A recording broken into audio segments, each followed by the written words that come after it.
తెలుగు ఇండస్ట్రీలో ఓటమి ఎరిగిన డైరెక్టర్గా రాజమౌళి పేరు మారుమోగుతుంది. తెలుగు సినిమా స్థాయిని పెంచిన డైరెక్టర్ ఆయన.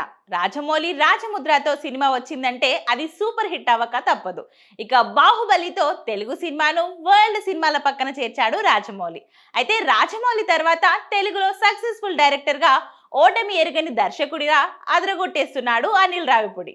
పటాస్ సినిమా నుంచి ఈ రోజు రిలీజ్ అయిన మనశంకర వరప్రసాద్ వరకు అనిల్ రావిపూడి సక్సెస్ మేనియా కొనసాగిస్తున్నాడు. చేసిన 9 సినిమాలు హిట్ గా మలిచి సత్తా చాటాడు అనిల్ రావిపూడి. రాజమౌళి తన సినిమాకు అన్ని తానే చేసే ప్రతి సినిమాను బెటర్ ఎక్స్పీరియన్స్ ఇచ్చేలా చేస్తుంటాడు. అయితే రాజమౌళి సినిమాల బడ్జెట్ భారీగా ఉంటుంది. అంతేకాదు సినిమాలు కూడా 3-4 ఏళ్లు తీస్తాడు.